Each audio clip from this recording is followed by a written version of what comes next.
Near a great forest there lived a poor woodcutter and his wife, and his 2 children. The boy's name was Hansel, and the girl's Gretel.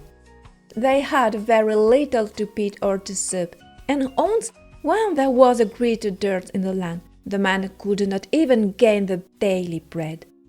As he lay in bed one night thinking of this, and turning and tossing, he sighed heavily and said to his wife, "What will become of us?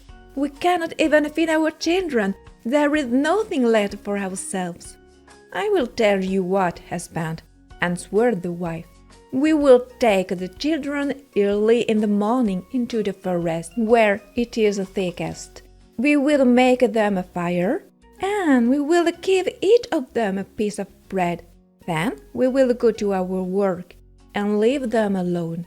They will never find the way home again, and we shall be quiet of them." "No, wife," said the man, "I cannot do that. I cannot find in my heart to take my children into the forest and to leave them there alone. The wild animals will soon come and devour them." "Oh, you fool," said she. "Then we will all 4 starve. You had better get the coffins ready." And she left him no peace until he consented. "But I really pity the poor children," said the man. The 2 children had not been able to sleep for hunger, and had heard what the stepmother had said to the father. Gretel wept bitterly, and said to Hansel, "It's all over with us." "Do be quiet, Gretel," said Hansel, "and do not fret. I will manage something."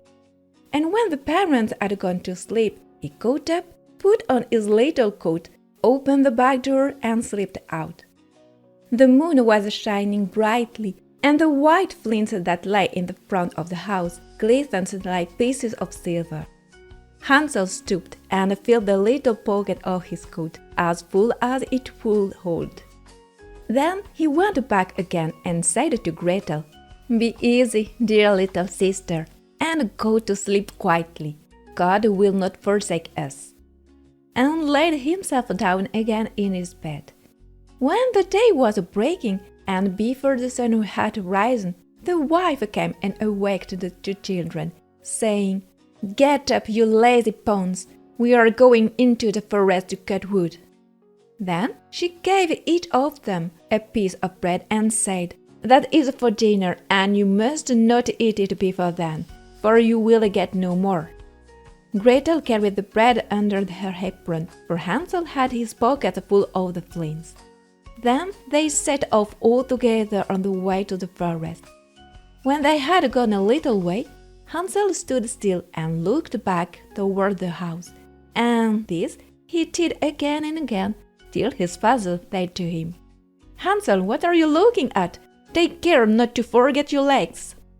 "Oh, father," said Hansel, "I'm looking at my little white kitten, who is sitting up on the roof to bid me goodbye." "You young fool," said the woman, "that is not your kitten, but the sunshine on the chimney pot." Of course, Hansel had not been looking at his kitten, but had been taking every now and then a flint from his pocket and dropping it on the road. When they reached the middle of the forest, the father told the children to collect wood to make a fire to keep them warm. And Hansel and Gretel gathered brushwood enough for a little mountain, and it was set on fire. And when the flame was burning quite high, the wife said, "Now lie down by the fire and rest yourselves, you children, and we will go and cut wood, and when we are ready, we will come and fetch you." So Hansel and Gretel sat by the fire, and at noon they each ate the pieces of bread. They thought their father was in the wood all the time, as they seemed to hear the strokes of the axe, but really it was only a dry branch hanging to a withered tree that the wind moved to and fro. So, when they had stayed there a long time, the light closed with weariness, and they fell fast asleep. When at last they woke, it was night, and Gretel began to cry and said, "How shall we ever get out of this wood?" But Hansel comforted her, saying, Wait a little while longer until the moon rises, and then we can easily find the way home." And when the full moon got up, Hansel took his little sister by the hand and followed the way where the flintstones shone like a silver, and showed them the road. They walked on the whole night through, and at the break of day they came to their father's house. They knocked at the door, and when the wife opened it and saw that it was Hansel and Gretel, she said, "You naughty children, why did you sleep so long in the wood? We thought you were never coming home again." But the father was glad, for it had gone to his heart to leave them both in the woods alone. Not very long after that there was again a great scarcity in the sports, and the children heard the mother say at night in bed to the father, "Everything is finished up. We have only half a loaf, and after that the tale comes to an end. The children must be off. We will take them farther in the woods this time, so that shall not be able to find the way back again. This is no other way to manage." The man felt sad at heart, and he thought it would be better to share one's last morsel with one's children. But the wife would listen to nothing that he said, but scolded and reproached him. He who says A must say B too, and when a man has given in oaths, he has to do it a second time. But the children were not asleep and had heard all the talk. When the parents had gone to sleep, Hansel got up to go out and get more flintstones, as he did before. But the wife had locked the door, and Hansel could not get out. But it comforted his little sister and said, "Don't cry, Gretel, and go to sleep quietly, and God will help us." Early the next morning, the wife came and pulled the children out of bed. She gave them each a little piece of bread less than before. And on the way to the wood, Hansel scrambled the bread in his pocket and often stopped to throw crumbs on the ground. "Hansel, what are you stopping behind and staring for?" said the father. "Oh, I'm looking at my little pigeon sitting on the roof to say goodbye to me," answered Hansel. "You fool," said the wife. "This is no pigeon, but the morning sun shining on the chimney pots." Hansel went on as before and strewed breadcrumbs all along the road. The woman led the children far into the wood, where they had never been before in all their lives. And again there was a large fire made, and the mother said, "Sit still there, you children, and when you are tired you can go to sleep. We are going to the forest to cut wood, and in the evening, when we are ready to go home, we will come and fetch you." So, when noon came, Gretel shared her bread with Hansel, who had strewed his along the road. Then they went to sleep, and the evening passed, and no one came for the poor children. When they awoke, it was dark night, and Hansel comforted his little sister and said, "Wait a little, Gretel, until the moon gets up. Then we shall be able to see the way home by the crumbs of bread that I have scattered along it." So, when the moon rose, they got up, but they couldn't find no crumbs of bread, for the birds of the woods and of the fields had come and picked them up. Hansel thought they might find a way all the same, but they could not. They went on all that night, and the next day from the morning until the evening, but they could not find the way out of the wood, and they were very hungry. For they had nothing to eat but the few berries they could pick up. And when they were so tired that they could no longer drag themselves along, they lay down under a tree and fell asleep. It was now the third morning since they had left their father's house. They were always trying to get back to it, but instead of that they only found themselves farther in the wood, and if help had no sooner come they would have been stopped. About noon they saw a pretty snow-white bird sitting on a bough and singing so sweetly that they stopped to listen. And when he had finished, the bird spread his wings and flew before them, and they followed after him until they came to a little house, and the bird perched on the roof. And when they came nearer, they saw that the house was built of bread, and roofed with cakes, and the window was of transparent sugar. "We will have some of this," said Hansel, "and make a fine meal. I will eat a piece of the roof. Gretel, and you can have some of the window that will taste sweet." So Hansel reached up and broke off a piece of the roof, just to see how it tasted, and Gretel stood by the window and gnawed at it. Then they heard a thin voice call out from inside, "Nibble, nibble like a mouse, who is nibbling at my house?" And the children answered, "Never mind, it's the wind." And they went on eating, never disturbing themselves.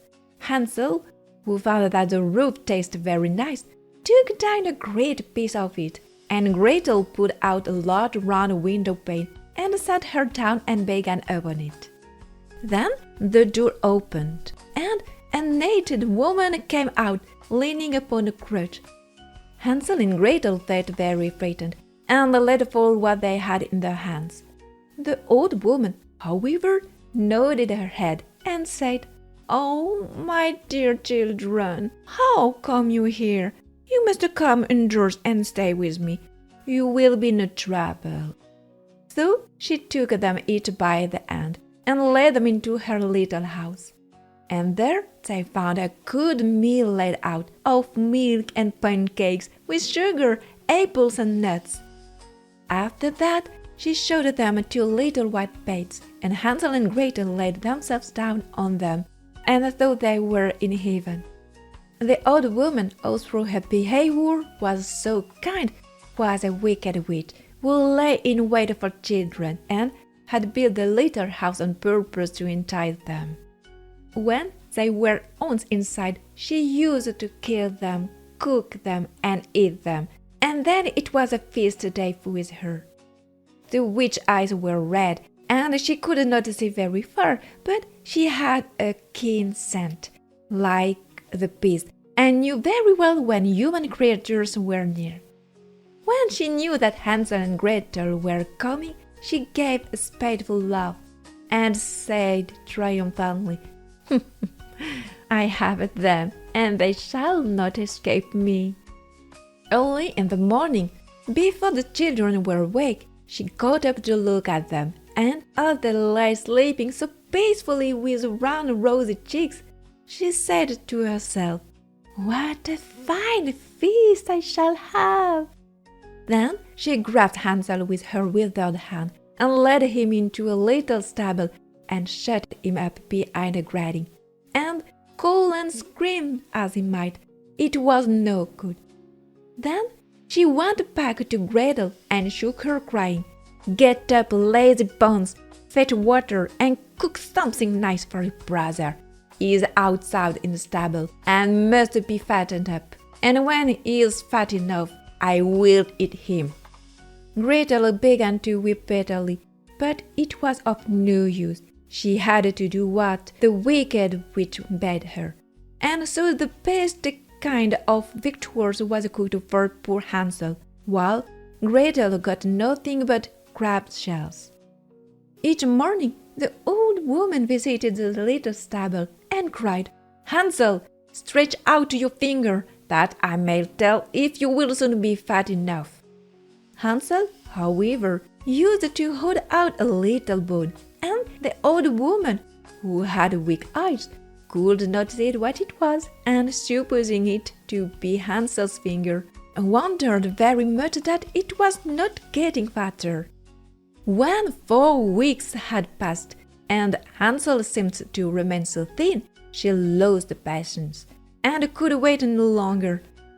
"Now then, Gretel," cried she to the little girl, "be quick and draw water, be Hansel fat or be he lean. Tomorrow I must kill and cook him." Oh, what a grief for the poor little sister to have to fetch water, and how the tears flowed down over her cheeks. "Dear God, pray help us," cried she. "If we had been devoured by wild beasts in the wood, at least we should have died together." "Spare me your lamentations," said the old woman. "They are of no avail." Early next morning, Gretel had to get up, make the fire, and fill the kettle. "First, we will do the baking," said the old woman. "I have heated the oven already and kneaded the dough."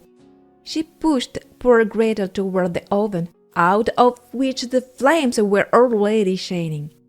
"Creep in," said the witch, "and see if it's properly hot, so that the bread may be baked." And Gretel went in. She meant to shut the door upon her and let her be baked, and then she would have eaten her. But Gretel perceived her intention and said, "I don't know how to do it. How shall I get in?" "Stupid goose," said the old woman. "The opening is big enough, do you see? I could get in myself." And she stooped down and put her head in the oven's mouth. Then Gretel gave her a push, so that she went in farther, and she shut the iron door upon her and put up the bar. Oh, how frightfully she howled! But Gretel ran away and left the wicked witch to burn miserably. Gretel went straight to Hansel, opened the stable door, and cried, "Hansel, we're free! The old witch is dead!" Then out flew Hansel like a bird from its cage as soon as the door is opened. How rejoiced they both were! How they fell each on the other's neck and danced about and kissed each other! And as they had nothing more to fear, they went over old witch house, and in every corner they stood chests of pearls and precious stones. "This is something better than flint stones," said Hansel, as he filled his pockets, and Gretel, thinking she also would like to carry something home with her, filled her apron full. "Now away we go," said Hansel, "if we only can get out of the witch wood."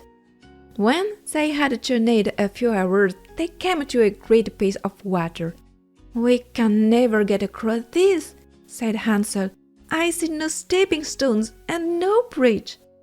"And there is no boat either," said Gretel.